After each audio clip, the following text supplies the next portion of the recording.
there is something that I'm not sure about because I want to kind of ask you guys about it. How have Chelsea not signed anyone yet this season? Because I'm just kind of there, like, of all the top six teams that need a rebuild, Man United are one and Chelsea are another. But Chelsea normally do the business quite early every summer, I would say. But Luke, let me just hear your thoughts on why do you think Chelsea haven't signed anyone as of yet this season, and what's kind of going wrong? Was it more the ownership, the manager? What would you have to say about I think it's maybe sort of two-show strategy. I think I don't think we're in a position where we need to massively rebuild. We've obviously Sam will probably highlight as well. I think we've got the right players for sort of two-show system. It's sort of just fine-tuning exactly those players and what we need, and sort of elevate them to two-show standard and how Chelsea need to play. So obviously, like the back end of last season, we were sort of getting numerous chances, but we weren't just putting the ball in the back of the net. And it's sort of having those players like, the Werners or the Havertz, who are talented players and can put the ball in the back of the net like they did in Germany. One reason or another, they weren't doing it in the UK for us. So I know he's probably got his players, his targets, but I don't think we're in a massive rush to bring in the wrong player and sort of overspend or buy a player that we don't necessarily need, even though the fan base might want them. So compared to other teams who are doing their business early and sort of buying more than one player at this sort of early stage of the transfer window. I mean, for myself as a Chelsea fan, I'm not panicking. I know we'll probably allude to later on in this episode, but I've got Chelsea got players coming back into the fold who are loanees last season coming back in, which I think will sort of fill the void for what Chelsea and Tuchel needs itself. So yeah. No rush, but I'm sure we'll make a few signings as it goes on. Yeah, it'll be something where, again, Sam will allude to this as well. The fact that you've lost Rudiger this summer, you're looking likely to lose Azpilicueta and maybe even Christensen as well this summer as well. He's gone on a free transfer as well. Rudiger just got confirmed by Real Madrid this week. So, Sam, I just kind of wanted to know, with three centre-backs leaving this summer, with the centre-backs you already have, do you think they are good enough to replace them straight away, or do you really believe that there needs to be one or two key signings in that centre-back position for Chelsea, Sam? Well, the first thing we've got to highlight is that Thiago Silva is probably our best centre-back now, and he's nearly 40 years old. So I think there's going to be a strong sense of trying to replace Rudiger firstly, but then give someone with the legs around Silva maybe to come through. So you've got the likes of Chalobah coming through, who whilst he had a good season last year, I don't think it's fair to expect him to be of the high class standard to go and win a league that's needed. When you think about City and Liverpool's recruitment, the players that they're bringing in can come straight into their team. So I think Chelsea need to be looking down that route in terms of a centre back. So obviously we're after Jules Koundé from Sevilla currently. Touted to be a good signing, but really unproven because he hasn't played in the Premier League, and obviously he played for Sevilla. Now obviously he's had that experience in Champions League, Europa League, and in the national team for France as well, and the national team, of course. So that's always a good sign. But I really feel like when you come to the Premier League, you really don't know what you're going to get from these players. So it's one of those. I think we do need to strengthen. We need to strengthen, especially up front and at the back. And it'll be interesting to see if he changes formation, because you lose three centre backs in Azpilicueta, possibly Rudiger and Christensen. Are you going to continue to play three at the back? We don't have that many numbers. We've already lost Tomori through some bad judgment there from the club. And we don't have buyback clause on a player like that who would be perfect in that system. So we may see a change of formation to a back four. It'd be quite interesting to see, but I think the difficulty is it's a saturated market in terms of how many world-class players there are. When you think of world-class centre-backs, the players you probably think of are going to be like Sergio Ramos, who is getting towards the end of his career now, went to PSG on a free, didn't play as much as he probably would have liked. So where are you getting a world-class centre-back from that hasn't already been signed by the likes of Liverpool, by the likes of Real Madrid, by the likes of Man City? And it's going to be tough to buy that. But from Chelsea perspective, when I don't really think we've got the best transfer policies, and we don't necessarily buy all the best players sometimes, but some of the best players that we have bought, I think back to Gary Cahill, was a £7 million signing, already played, already proven in the Premier League, and he came into a system that was suited to him. So maybe we need to go down that route when we're looking to buy players. No, that's fantastic, Sam. Thanks for explaining it in that way, because that's just where we're going to start from, because we know you don't need a replacement keeper. Mendy's fantastic, as it has been in his first two seasons for Chelsea Football Club and Man United. used to speak about Man United too much on this podcast with me. But no, let's start from the back in terms of recruitment for Chelsea, because Reece James looks like is going to be a mainstay at right wing back next season as well. He's quite happy to be a right back, I would say, at the same time going forward. But if you had to choose 3 centre backs to go for Chelsea this summer, Luke and Sam, who would you go for? Because I'm kind of looking at Skriniar from Inter Milan. I think it would be a marquee signing that you would need to get in. Maybe someone who's left-footed as a centre back. Maybe someone like Kimpembe from PSG. So if he is someone that you think you can actually prize him away from PSG, already has that relationship with Tuchel and with Thiago Silva as well. And even if you're looking at if you're looking in the Premier League, someone like Ezri Konsa, someone like Max Kilman, maybe as another backup centre-back option as well. I think they'd do a decent job actually at Chelsea. Like you said, Premier League proven Sam, someone who's actually done that against bigger teams as well. Mohamed Salisu as well from Southampton. That would be a good shout. I would like to see at Stamford Bridge. I wouldn't really like to see him at Stamford Bridge because he's a good defender, but I think he'd be a decent player. But that's my first opinion. That's objectively from a Man United point of view. But Luke, let's hear your thoughts. Who do you think we should get as a centre back? I know Sam alluded to on Jules Koundé. He was a player that was already rumoured to join us in January.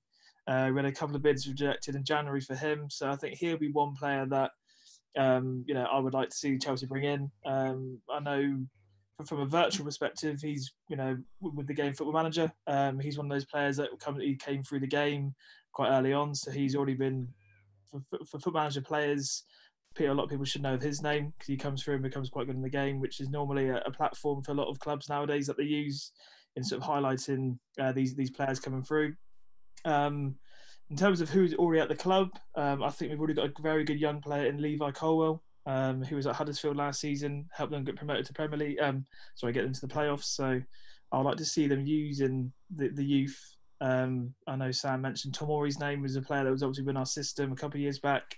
Didn't necessarily get the chance that he probably deserved, and was obviously cast aside to Milan, where he's now probably one of their main players in their starting 11.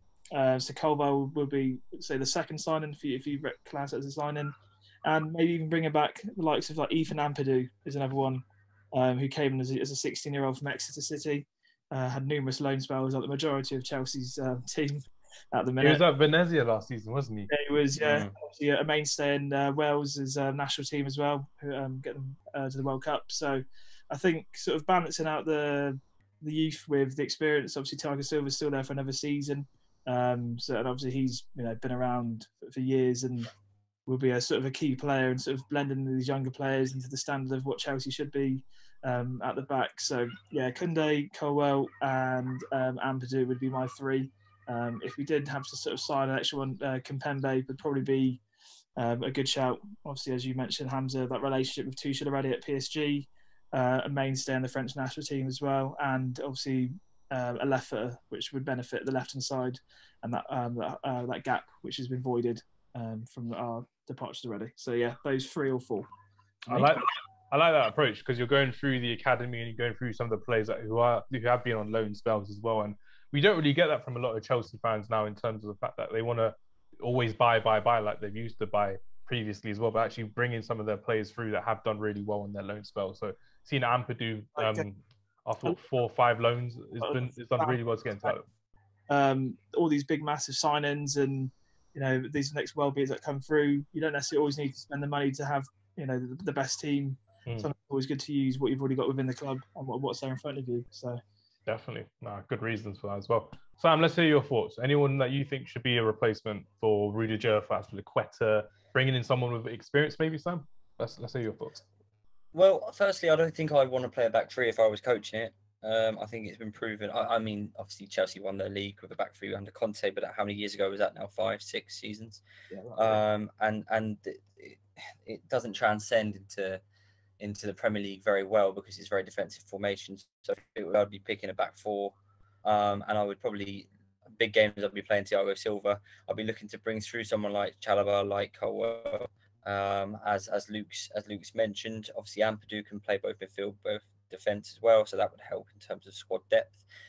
Chelsea have been linked with multiple centre backs, as you can imagine, losing players. So we've been linked with players like Marquinhos, Kimpembe, Skriniar, Matthias de Ligt, Gvardiol from Leipzig, players like that, Koulibaly on a free. So I think Chelsea are going to be trying to be a bit more stringent with the money. I know we've got money to spend, but I don't think they're going to be going out and spending 150 million on 3 centre backs. So really, if I had a choice, I'd go for someone like a Marquinhos, who's played again like Thiago Silva and Kimpembe. They've both played at PSG under Tuchel. Very experienced again. A lot of and Marquinhos is still young enough to be at Chelsea for a few years. I wouldn't really want to be getting someone like Koulibaly, who's in his 30s now, just for the sake of a free transfer. If we're going to pay some money, we're going to get Koundé anyway. So I would have thought it would be something like Koundé, Silva, and if you went for a back three, maybe one more. The likes of Chalobah might play, but then ultimately, it's like I said previously, I don't think there are that many world-class elite centre-backs. And if there are, they're Van Dijk, they're Laporte, Diaz, who are already at opposing clubs in the Premier League. So that's my thoughts on that. That's all right. Because I would have thought like someone like Skriniar, someone like Koulibaly with that, they're on the cusp of being like world-class players that we've seen before as well. Mm-hmm. Obviously at smaller nations, but not really Koulibaly, obviously winning the AFCON this year as well, which would have been great for him to move to the Premier League and try a different challenge as well, moving from Syria over to England as well, which would have been good. But you mentioned the centre back from RB Leipzig, what's his name? Gvardiol, the Croatian defender as well, because he can also play left back as well, which would have been a good shout to have him as a versatile type of defender as well. Do you guys think you need another left back with Chilwell, who's out season, Alonso looking at maybe leaving as well, Emerson coming back from his loan? Do you reckon you need someone else at left back, Luke? I don't think it's necessarily a must-buy this season.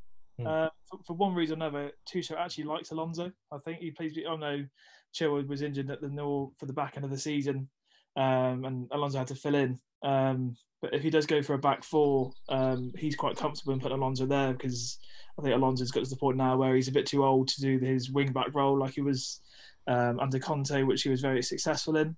But yeah, I think Alonso can be more of a backup. And if Emerson stays, it could be the second or third choice.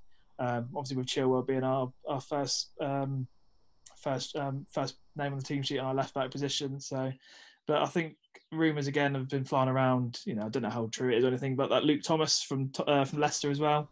Oh, okay, going back to Leicester for shopping. Yeah, I think his name's been dropped in a few times, but I don't know how concrete that sort of rumours are. But yeah, I think left backs and right back, I think we're pretty much covered.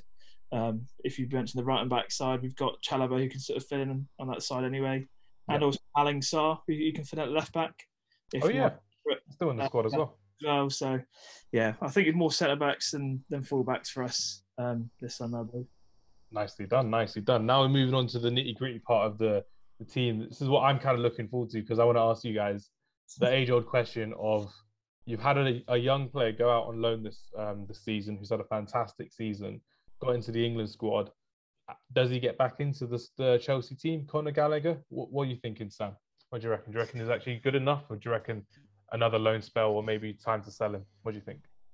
Listen, I think that he'll get given a chance firstly in the Chelsea team. I think Tuchel's already had those conversations with him, and I don't think that he would accept another loan move because he's had such a good season off the cuff after going to Crystal Palace, and he's obviously got himself into the England squad, as you said. Me personally, if I'm playing a back four, I want 3 midfielders, 2 wide players, and a striker. I want to play a 4-3-3 variation, maybe a 4-2-3-1. And I would definitely have Conor Gallagher as one of those midfielders. I think his tireless energy would be perfect. Kante cannot play every game anymore. His legs won't hold out, although he's still a world-class player. And his injuries that he's had as well. He doesn't get to recover enough in time, because he's always rushed back from injury, which I never like about N'Golo Kante. But that's the kind of guy he is. He always wants to come back and get back into the team as soon as possible to help the team. So Gallagher and Kante in the midfield, that's literally like a... And Kovacic, don't forget Kovacic, what a player. And Kovacic as well. It needs to be done. But yeah, Conor Gallagher, you'd look at keeping him. I'd look to keep him if I was a Chelsea fan as well. Fantastic player. Did really well as a box-to-box player as well. But another player that went out on loan last summer as well, Luke, spent a whole season in the Premier League, unfortunately got relegated, but still played a lot in his national team for Scotland, Billy Gilmore. What's your thoughts on Billy Gilmore, Luke? Do you reckon you should keep him, another loan, maybe sell him? What do you think? I think we need to loan him out. I think he needs to be loaned out to a club which suit Chelsea's style of play. Norwich was the wrong move for him entirely. They're a very defensive team, whereas Gilmore likes to be on the ball and likes to be playing. Whereas last season he was just sort of stuck behind the ball the whole game, and when he did get the ball back, he'd lose it within seconds just because teams are that playing that higher press against Norwich. So I think he needs to sort of either get a move to another club in the Premier League. Maybe like a Crystal Palace might suit him. He can sort of fill that Gallagher void, which they will inevitably lose, or even drop down to the Championship and sort of find his feet at a club who's vying for promotion. But yeah, give him another season, I think, and if it depending on that season he has, then I think they should reassess and go from there. But yeah, definitely not sell him, but he's not nowhere near our first team at the minute, I don't think.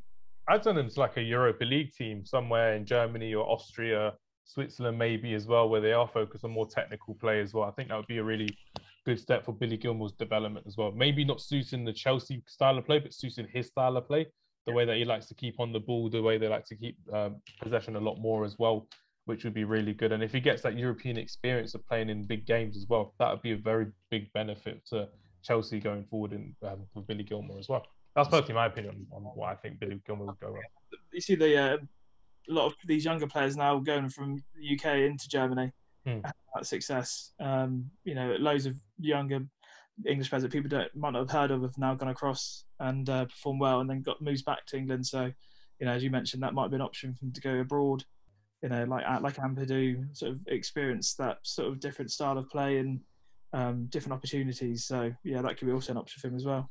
It elevates their football intelligence as well, working in different countries, working with different nationalities as well. Makes it so much easier for them to grow at such a young age as well, which would be great. But now we're on to the rest of the midfield. We've got like the likes of Jorginho, Mason Mount, Kovacic, all kind of looking like they're going to kind of stay. But Sam, I wanted to kind of ask you, there's that age-old question of Ruben Loftus-Cheek. Does he stay? Does he go? Is he going to actually go on another loan? Do you reckon he could be used as like a make weight for like a deal to someone in Italy or to Spain if you were to sign anyone? What do you think, Sam? This is a difficult one for me because I've been going on about how good Ruben Loftus-Cheek is since he was 16, and he was absolutely destroying people at that age group and coming through. Obviously, he had that one good season with Crystal Palace, came back and then started really well under Mauricio Sarri, and then got a bad injury, which seems to have curtailed his development. To be honest, I don't see him getting in our team. So if you're not going to get in your team and you're not going to be making a massive impact, which from a statistical point of view anyway, he hasn't done, what's the point in keeping a player? We've spent however much on Ross Barkley, kept him around, and he's just taken up wage space and a squad space for someone that could possibly develop. Danny Drinkwater as well. He finally got released Drinkwater, after that. We're a club that seems to do that. We sort of panic buy sometimes, which I alluded to already. Our recruitment isn't fantastic. It pains me to say it because he's another youth player that's come through, and I thought he'd do really well, but I think I would get rid of him. Luke, any thoughts on that? Yeah, it's a shame as well because just like Sam, I do really like Ruben Loftus-Cheek. Like last season, it was one of the sort of bright sparks on midfield when other players were underperforming. He'd come on and sort of, I think it must have been a couple of games where he just ran through the opposition. And that's sort of the Loftus-Cheek of old and what was maybe expected of him maybe a few years ago. But yeah, he's not he's not had great sort of success in terms of his injuries and different managers coming in and a different style of play which doesn't suit him. So yeah, I think either a loan move or to be sold this summer would probably be more beneficial to him, I think, which would be a shame because he's a fan favourite, I think, to a lot of Chelsea fans that have seen him grow within the team. Yeah, absolutely. I think you do really well at a newly promoted side, especially like Nottingham Forest as well, with the way that they play. He can play in a number of positions across the midfield, which is fantastic to see as well. And I think you'd get that beneficial game time for his career more than anything. Can't forget as well, 4 or 5 years ago, he was in the England squad in Russia for the 2018 World Cup as well. And you've just seen so many midfielders just passing by in terms of his development as well. So he's had his injuries, he's had his ups and downs, but I think it's really time for him to move on permanently from my point of view as well, to kind of see Ruben Loftus-Cheek develop going forward as well, which should be great. And speaking of great, we're going on to the attacking players now as well, which will be great fun because you've had a lot of attacking players go into your team and out your team last summer in terms of who's actually been on form, who's been out of form as well. The likes of Timo Werner, Hakim Ziyech, Christian Pulisic. People are suggesting that they may end up leaving. They could end up going to different clubs. They may stay for another season or two. Before we move on to Romelu Lukaku, obviously, I just want to know your thoughts on these kind of attacking players for yourself, Sam, and Luke as well. So Sam, we'll start with you. Out of Werner, Ziyech and Pulisic, out of the three of them, who do you think's more viable to stay? Who do you think's going to be the one to that you get rid of if you had to get rid of one? Can I get rid of all of them? That's honestly, what I wanted to know. I needed to know that. I wasn't sure if there was like a fan favorite from you guys as well. Nah. Look, I think that you get the funny sort of lineups that people do. Christian Pulisic during the COVID period, during lockdown, when there were no fans, he was one of the bright sparks of the Chelsea team. I remember a game distinctively against Liverpool where he absolutely tore them apart. It was like watching Prime Hazard. But these one-off games aren't good enough. Now the thing is with him, he's young, and he has got a lot of potential. He's worked with Tuchel before, so if I had to keep any of them, I'd keep him. The style of play for Werner in the Premier League, I don't see it suiting him. He needs space in behind, and when you've got so many teams fighting to stay up, to not get relegated, they're just going to stick men behind the ball. And Werner, unfortunately, that isn't what he's good at. He needs space in behind to use his pace. Because don't get me wrong, he is actually a good finisher when he's got time to think about these things. But unfortunately, it hasn't hit the ground running for Chelsea. And to be honest, I don't really understand the signing of Hakim Ziyech, because the game, to me, he's like a poor man's Mahrez, how I would put it. Like he can do all the same things, but he doesn't do it nearly as often. We called him a Shisha Mahrez once upon a time on our podcast as well. Literally, Hakim Ziyech is a Shisha Mahrez. We got some, we got some death threats from Morocco about that, so we don't really need to mention that again. But no, literally, it's just like you said. Hakim Ziyech is like a 1 in 4 type player as well. And the 1 in 4, he will be the one where neutral fans like me will be like, oh wow, he's done really good against like Tottenham. He scored a great goal, and you'll see it on social media everywhere. But people who know the game as well will be like, yeah, he's okay, but he's okay on occasions. And Chelsea fans like yourself as well, Sam, you'll be there saying he doesn't do it in the big games or even in the small games for us as often as well. So I can understand if you were to get rid of him. If you were looking at any attacking players, Sam, to replace the likes of Ziyech or to like get rid of Timo Werner as well, obviously moving to like the wingers and the attacking midfielders and stuff, who would you want to get in if you could pick one player that you're linked with or not linked with? Look, yeah, not linked with. That's a tough one. I mean, we're obviously after has been Dembele on a free. I had an interesting conversation at work today about him with a Barcelona fan, and he was saying he's never fit. So it's not worth the money that you'd be giving for him. I know it would be a free, but obviously you have to pay the wages. Now, for me, we need someone with pace and a bit of trickery, so Dembele might be a good option. Hudson-Odoi isn't really cutting it, hasn't done anything since he's been given a massive wage rise. We're obviously playing Mason Mount out wide currently to fill a gap, and that's not necessarily his best position. Someone like, Sadio Mane would have been a good option because he's obviously going to go to Bayern Munich now for a nominal fee of like £35 million. What a signing that would be. Absolute bargain in this day and age as well. Exactly, and my thoughts. Sterling's obviously always being touted as going. These players that are proven winners already, I don't understand why we wouldn't be in for them. I would take Raheem Sterling in a heartbeat personally. If it was the likes of Julian Alvarez and Jesus and Haaland that are going to be at Man City and they're going to be taking his positions and there's not going to be guaranteed game time that we've seen Raheem Sterling take, especially in a World Cup year as well. I'd take a gamble on 50-60 million for Raheem Sterling. Fantastic. Mahrez as well. I'd take Mahrez as well. Someone, obviously, I'm looking at players that have already done it from that perspective in terms of players coming through the systems, coming up. It's a tough one. Obviously, Perisic has already gone to Tottenham, so that doesn't help. Again, we were touted to go after him. Christopher Nkunku would be one player that I would say really stands out at the minute. His stats for RB Leipzig were fantastic. He would be incredible in the Premier League. I've always wanted him at Man United since I saw him leave for RB Leipzig. Fantastic player to watch. Such a joyous player. Kind of a throwback as well because he can play all across the middle, like an attacking midfielder, a centre forward, or a number 9 even sometimes as well, which is great to see. So in the system that Tuchel does play, he could actually play as like a withdrawn forward as well, as a trequartista, which would be really good. But yeah, Nkunku, like you said, Sterling. Would you take Gabriel Jesus if the option was there? No. Why not? Luke? Yeah, I'll do this one. Yeah. I'll take it. I don't think he's clinical enough. I think he's a similar version of Werner. He gets opportunities to score in front of goal and just doesn't put them away.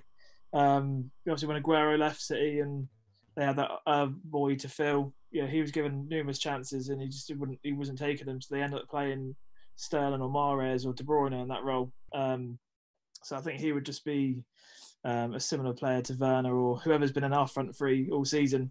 Because the stats for our front three in scoring goals have been very poor. It goes to show when our top goal scorer is our midfielder. So I think Jesus in there wouldn't, even though the fee would still be around, 35 million, I think, between 35 and 40 million. 35, 40 million or so. I'd rather spend an extra 15, 20 million on someone else who's a bit more proven and would do a better job, I think. So, yeah.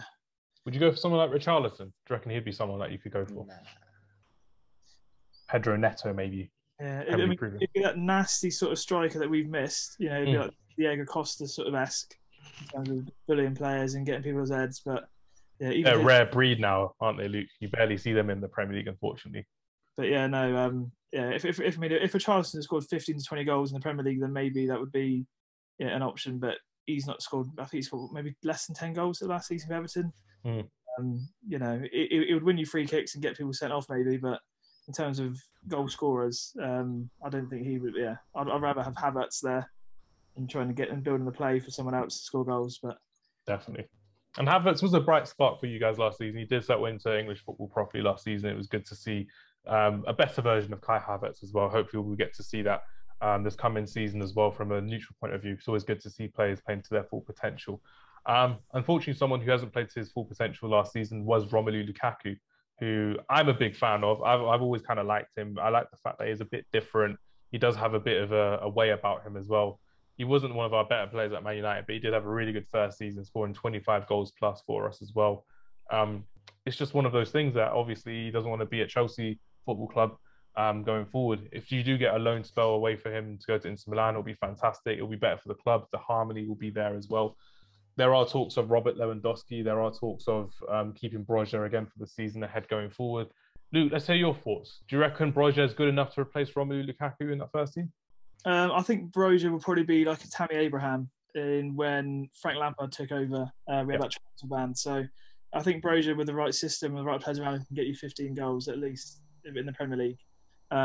Yes, he's not a mainstay. He's not a big name, but he's a tall figure. He's a target man. He gives you a different angle in terms of how we want to play.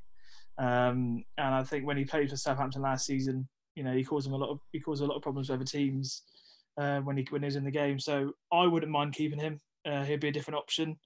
Obviously, might not play every single game, but I think he's talented enough, and with the right sort of confidence from the manager and who gets around him, I think he would do a solid job for us in the Premier League.